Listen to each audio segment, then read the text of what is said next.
কম সময়ে অধিক মুনাফা হওয়ায় ক্ষীরা চাষ বাড়ছে সিরাজগঞ্জের উল্লাপাড়া ও তারাশে।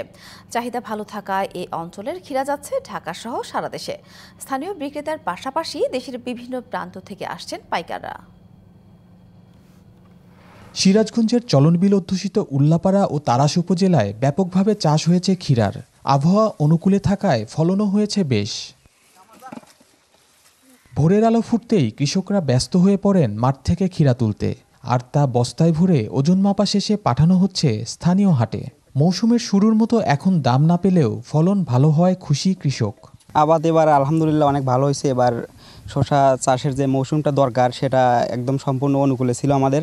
2022 সেটা এমন ফার্স্টে গেছে, এখন মনে হয় কম হয়েছে, এখন 10-1200 টাকা। ফলনও খুব হয়, প্রচুর ফলন হয়। আমাদের ফলন মোটামুটি ভালোই হয়েছে এবং আমাদের দেশের ক্ষীরা খুব সুস্বাদু হয়। স্বাদ ভালো হয় এই অঞ্চলের ক্ষীরার চাহিদা বেশ।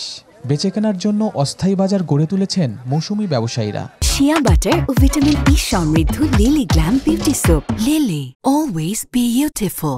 অন্য এলাকার চেয়ে এই এলাকার ক্ষীরাটা মান ভালো, খুবই সুস্বাদু। বিশেষ করে বগুড়া, ঢাকা থেকে কিছু আসে, রাজশাহী, এদিকে খুলনা পর্যন্ত ব্যাপারী এখানে আসে। এই বাজারে অনেক ক্ষীরা হয়, ক্ষীরাটা খুবই সৌন্দর্য। মাটির ক্ষীরা হলো জাংলার চাইতে সৌন্দর্য। আমি নিজেও বিভিন্ন জায়গায় বিক্রি করি।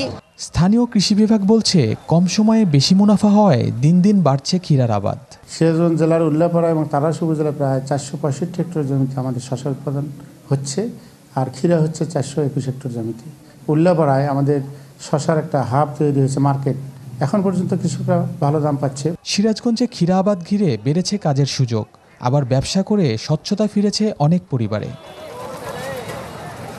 খালিদ হৃদয়, ডিবিসি নিউজ, সিরাজগঞ্জ।